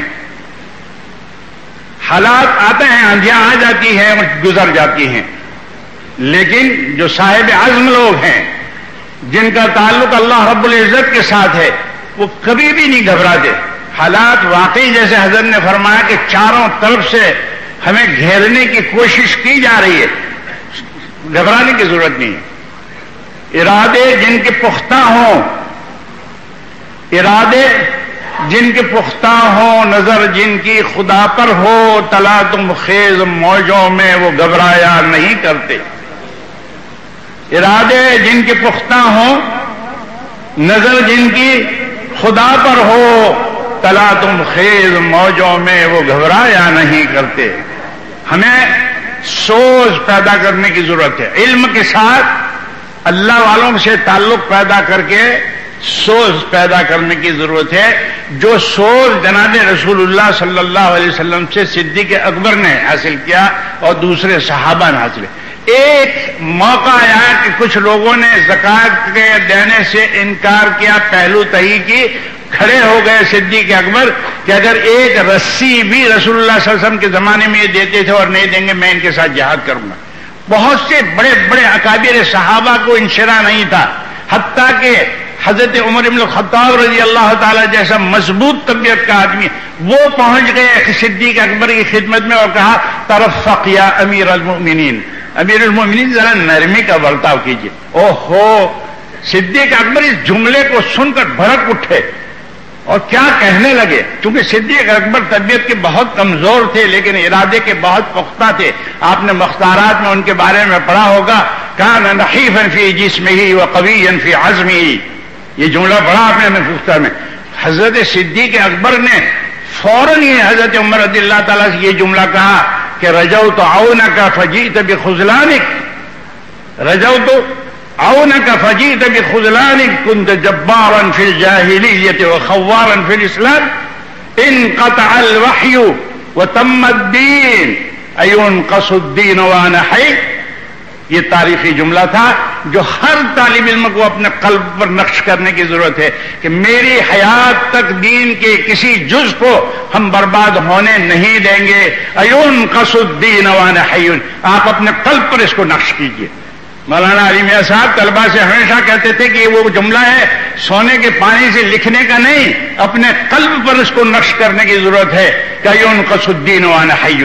میرے دوستو، اللہ سے اگر ہمارا ربط پیدا ہو گیا، ساری مخلوق ہمارے خلاف ہے تو کوئی پرواہ نہیں۔ فلیتک تحلو فلیتک تحلو والحیات مریضۃ ولیتک ترضی والانام غضاب۔ کاش کہ اللہ آپ کے ساتھ میرے تعلقات میٹھے ہوں اور میری زندگی میں تلخیاں ہی تلخیاں آتی رہی، مجھے اس کو کوئی پرواہ نہیں، میں تلخیاں برداشت کروں گا، آپ کے ساتھ میرے تعلقات میں مٹھاس ہونا چاہیے۔ فلیتک تحلو والحیات مریرۃ ولیتک ترضی والانام غضاب۔ اے اللہ آپ مجھ سے راضی ہو جائیں، سارے مخلوق مجھ سے ناراض ہو جائے۔ ولیت الذی بینی وبینک عامر، اے اللہ میرے اور آپ کے درمیان میں جو رشتہ ہے وہ ہمیشہ آباد رہے۔ وبینی وبین العالمین ضراب، اور دنیا والوں کے ساتھ چاہے میرے حالات میں تعلقات میں کمزوریاں پیدا ہو جائے، وہ ہمارے مخالف ہو جائے، کچھ نہیں۔ اذا صح منک الود یا غایت المنی، کیا الفاظ ہیں، اذا صح منک الود یا غایت المنی فکل الذی فوق التراب تراب۔ اے میری آرزوؤں کے مرکز، اللہ تعالیٰ سے کہتے ہیں اے میری آرزوؤں کے مرکز، اگر تیرے ساتھ میری محبت درست ہو گئی پھر اس سرزمین پر جو کچھ ہے میرے نزدیک اس کی قیمت مٹی سے زیادہ نہیں ہے۔ اذا صح منک الود یا غایت المنی فکل الذی فوق التراب تراب۔ یہ ہے ہمارا مسلک۔ ہم لوگ باہر کھڑے تھے اور حضرت سیڑھی سے اوپر تشریف لائے، کوئی چیز نہیں تھی، یہ بالکل میدان خالی تھا اس دن، اور حضرت نے میری طرف مخاطب کر کے یہ فرمایا، فلاح دارین نے غلام محمد شریف پیدا کیا ہوتا تو کافی تھا۔ اب میں تو حیران ہو گیا، تو کچھ بھی نہیں ہے، حضرت کی بات فرما رہے، لیکن قلندر ہرچ گوید دیدہ گوید، قلندر ہرچ گوید دیدہ گوید۔ حضرت کی آنکھیں دیکھ رہی تھی کہ اللہ اس بندے سے کیا کام لینا چاہتا ہے۔ اللہ ان کی عمر کو دراز فرمائے، اللہ اس سلسلے کو عام اور تام فرمائے، اللہ قبولیت نصیب فرمائے۔ اور میرے دوستو، تواضع کے ساتھ اپنے آپ کو مٹا کر حضرت سید صاحب جب گئے حضرت تھانوی رحمۃ اللہ علیہ کی خدمت میں، سید سلمان ندوی رحمۃ اللہ علیہ جو اپنے وقت کا سب سے بڑا مورخ اور بڑا ادیب، حضرت کو نصیحت فرمائے۔ حضرت تھانوی رحمۃ اللہ علیہ نے بڑی درد کے ساتھ ایک بات فرمائی، آپ جیسے بڑے علامہ کو میں کیا نصیحت کروں، بس ہم نے اپنے بزرگوں سے یہ سنا ہے کہ اپنے آپ کو مٹانا چاہیے، اپنے آپ کو۔ بس یہ سن کر زار و قطار سے سب رونے لگے، اور پھر انہوں نے اپنے آپ کو ایسا مٹایا کہ بہت لوگ ان کو کہنے لگے کہ سید صاحب آپ کہاں تھانہ موہن پہنچ گئے، اے تماشا گاہ عالم روئے تو کچھ ہے باہر ہے تماشا می روی۔ انہوں نے کہا ہاں بھائی میں سمجھتا ہوں اس بات کو، مجھے معلوم ہے اب تک جو کچھ ہم نے پڑھا تھا وہ کیا تھا، اور اب ماں تھانوی کے یہاں گئے تو کیا تھا۔ بزرگوں کے ہاتھ میں ہاتھ دو، اسی لیے خواجہ عزیز الحسن مجذوب فرماتے ہیں کہ جس قلب کی آہوں نے دل پھونک دیے لاکھوں، اس قلب میں یا اللہ کیا آگ بھری ہوگی، لاکھوں کو بھوک دیا۔ شراب کی بوتلیں جیب میں رکھنے والا شاعر جس کو پورا بر صغیر شہنشاہ تغزل کہتا تھا، اور اس کی شیروانی میں شراب کی بوتلیں ہوتی تھی، لیکن جب اس خانقاہ میں پہنچ گیا تو اس کے کیا حال ہو گیا، وہ اخیر میں کہتا ہے نہ غرض کسی سے نہ واسطہ مجھے کام اپنے کام سے، تیرے ذکر سے تیری فکر سے تیری یاد سے تیرے نام سے۔ یہ تبدیلی کی اس خانقاہ پر بیٹھ۔ اللہ ہمیں ایسے بزرگوں کا ہاتھ نصیب کر دے، اللہ تعالیٰ اہل اللہ کے۔ اسی لیے علامہ اقبال نے کہا پیر رومی را رفیق راہ ساز، پیر رومی را رفیق راہ ساز، تا خدا بخشت ترا سوزو گداز، جب تک سوزو گداز نہیں کچھ بھی نہیں میرے دوستو. نقوش کے ساتھ نفوس کی اصلاح ضروری ہے، نقوش کے ساتھ نفوس کے. اللہ تعالی ہمارے نقوش کو بھی درست فرمائے، ہمارے نفوس کو بھی درست فرمائے. میں نے ذرا لمبی بات کہہ دی، لیکن چونکہ اتنے سارے طلبہ کے سامنے ایک پیغام جانا چاہیے. وآخر دعوانا الحمدللہ رب العالمین. حضرت نے ہمیں بہت قیمتی نصیحت فرمائی، آپ اپنے پلے باندھ لیجئے. حضرت نے فرمایا ہمارا سب کا مزاج یہ ہونا چاہیے کہ تو نہ روٹھے، تیرا روٹھنا ہے غضب، یوں تو چاہے سارا زمانہ مجھ کو چھوڑ دے. اور دوسرا سبق حضرت نے ہم کو یہ دیا کہ کوئی تجھ سے کچھ مانگتا ہے، الہی میں تجھ سے طلبگار تیرا. اور تیسرا سبق حضرت نے دیا کہ مٹا دے مٹنے ہی کے لیے آیا ہوں. اس جذبے کے ساتھ کسی شیخ کا دامن پکڑنا چاہیے. اب ہم حبیب الامہ حضرت مولانا سید حبیب بانوی سے ادب کے ساتھ درخواست کرتے ہیں کہ آپ اپنے ملفوظات سے مستفید فرمائیں. الحمد للہ وکفا وسلام علی عبادہ الذین اصطفى. اما بعد فاعوذ باللہ من الشیطان الرجیم. بسم اللہ الرحمن الرحیم. وجاہدوا فی اللہ حق جہادہ. وقال رسول اللہ صلی اللہ تعالی علیہ وسلم نعم الرجل العالم ان احتیج الیہ نفع وان استغنی عنہ فاغنى عن نفسہ فاغنى نفسہ وكما قال علیہ الصلوۃ والسلام. بزرگوں، دوستوں، آپ حضرات اکابرین سے بڑی اچھی بات ہے، بڑی اچھی قیمتی نصیحت ہے. ابھی تک سن رہے تھے، سماعت کر رہے تھے.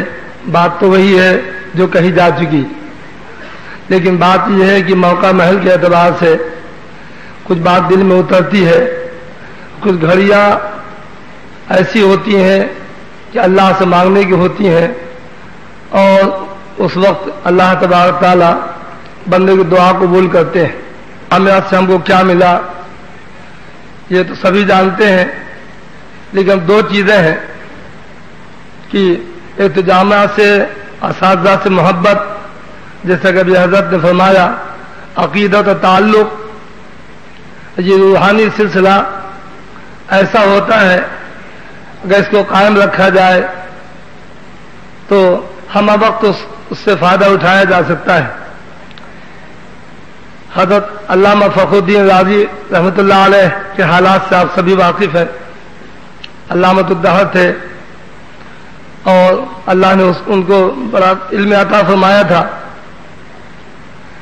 لیکن یہ کہنے کا حاصل کہ صرف علم ہی کچھ نہیں ہوتا، بلکہ اساتذہ سے تعلق اور کسی کو بڑا مان کے چلنا، اس کے مشورے سے دین کا کام کرنا، یہ ایک ضروری چیز ہوتی ہے، محنتوں کو کامیاب بناتی ہے. اور یہ رہنمائی اور یہ عقیدت اور تعلق سے ہی ہوتی ہے. امام نجم الدین کبرا رحمۃ اللہ علیہ سے ان کا تعلق ارادت عقیدت کا تھا. زمانے کے بڑے عالم تھے. جب دنیا سے رخصت ہونے لگے تو آپ سبھی حضرات نے پڑھا ہوگا، شیطان آڑے آ کھڑا ہو گیا، کہا بڑے عالم بنتے ہو، یہ بتاؤ کہ کس دلیل سے خدا کو ایک مانتے ہو. بہرحال علامۃ الدہر تھے، مختلف انداز سے دلائل دی شروع کی. شیطان تو سب سے بڑا عالم ہے، معلم الملکوت ہے، سارے دلیلوں کو کاٹتا گیا. امام نجم الدین کبرا رحمۃ اللہ علیہ جو ہزارہ میل دور تھے لیکن وہیں سے رہنمائی کر رہے تھے، وہیں سے رہنمائی فرما رہے تھے. انہوں نے وضو کرتے ہوئے مٹی کے بدنے کو زور سے پٹک دیا اور کہا یہ کیوں نہیں کہہ دیتے بغیر دلیل کے خدا کو ایک مانتا ہوں. تب ایمان کے ساتھ رخصتی ہوئی. ایک تو تعلق جامعہ سے اس درجے کا ہو. دوسری بات کہ جو امانت ملی یہی مجلس ہے، اللہ سے عہد کر لیں. اور اللہ تبارک تعالیٰ کا وعدہ ہے کہ جو جس درجے کوشش کرتا ہے اللہ تبارک تعالیٰ اس کی کوششوں کو مقبول فرماتے ہیں، مشکور فرماتے ہیں اور اسے کام لیتے ہیں. تو یہی گھڑیاں ہیں عہد کرنے کی، یہی گھڑیاں ہیں اپنے اندر اس آدمی میں پختگی پیدا کرنے کی. یہ بہرحال کام کرنے کے اوپر حالات تو آتے ہیں، لیکن وہ حالات زیادہ دن نہیں رہتے. یہ حالات تو ضروری ہیں، اگر حالات نہ آئے مدارس میں کام کرنے والوں میں شروع سے استقبال ہونے لگے، نصرت کے دروازے کھل جائیں، تو اس لائن فطرت کے اکابرین انبیاء علیہ السلام کے طریقے کے خلاف بھی ہوگا، اس میں برکت بھی نہیں ہوتی۔ اسی لیے وہ جو ہماری تمنا تو ہوتی ہے کہ ہمارے مدارس کو فروغ ہو جائے، جو ہم چاہیں جلدی ہو جائے، اس میں مختلف انداز کے فتنے بھی ہوتے ہیں۔ معلوم ہوا اپنی محنت اور کاوشوں سے جو چیز آتی ہے تو وہی دیر پا ہوتی ہے۔ تمام ہمارے مدارس کی یہی تاریخ ہے، حضرت انبیاء علیہ السلام کی زندگی، ان کی محنت کی یہی تاریخ ہے۔ تو ہر ایک کے پاس حالات آئیں گے، لیکن انشاءاللہ وہ جیسا کہ مولانا نے فرمایا کہ اللہ پہ نگاہ ہو، اپنے کوششوں سے آدمی درکار اپنے آپ کو بچا نہ رکھے اور دنیا کی ہر مصلحتوں کو پسے پش ڈال دے، دین کے سامنے اپنے ہر قربانی کو پیش کرنے کو تیار ہو جائے، تو انشاءاللہ پھر وہ حالات زیادہ دن نہیں رہتے، حالات زیادہ دن نہیں رہتے۔ ابھی حضرت مولانا جو والد صاحب کے واقعات بتائے، بہت سے واقعات ہیں، اور کسی بھی زندگی میں کام ہوا، کسی سے کام ہوا، کسی بھی ادارے کو جو ترقی ہوئی اور کسی بھی جگہ کام ہوا تو ان کی تاریخ اٹھا کے دیکھ لی جائے، حضرت اکابرین کی تاریخ کو پڑھا جائے، ان مدارس کی تاریخ کو پڑھا جائے، اس میں حالات تو ضرور آتے ہیں۔ حضرت مولانا غلام محمد مستانوی رئیس الجامع آپ کے، ان کی ابھی تاریخ تو آپ نے ابھی مشاہدے کے ساتھ دیکھا ہے اس حالات کو، لیکن پہلے کے حالات کیا تھے وہ تو دیکھنے والوں نے دیکھا ہے، اور وہ ضروری بھی ہے۔ بہت معمولی سی گاڑی 40,000 کی تھی، ایک کر رہا ہوں، کتنا تو یہ پیدل پھرتے تھے۔ اس کے بعد ایک گاڑی تھی، مجھے بھی چلانے کا شوق تھا، وہ غلام تھے، جب گاڑی بڑے درجے کی چیز ہوتی تھی، ٹوٹی سی گاڑی، اور ہم نے کہا کیسے آپ تھوڑی سی چلا کے دیکھیے، کہا کیسے آپ سفر کرتے ہیں، لیکن بس جو ایک جذبہ ہوتا ہے اندر سے، جو آدمی طے کر لیتا ہے، اللہ تبارک تعالیٰ نے جو انسان کو صلاحیتوں سے نوازا ہے، اس کے اندر عزم، استقلال اور ہمت کی صلاحیت عطا کی ہے، اور آدمی جو چاہتا ہے کر لیتا ہے، قوت ارادی بھی اللہ نے عطا کی ہے، تو معلوم ہو کہ آدمی اگر ٹھان لے تو کچھ نہ کچھ کر ہی کے مرتا ہے، کچھ نہ کچھ کر ہی کے مرتا ہے۔ تو آپ اپنے جامعہ کی تاریخ، اپنے رئیس الجامعہ کی تاریخ اور بھی کام کرنے والے اکابرین کی تاریخ کو جب دیکھیں گے اور پڑھیں گے تو انشاءاللہ آپ کے قدم اس میں جمے رہیں گے۔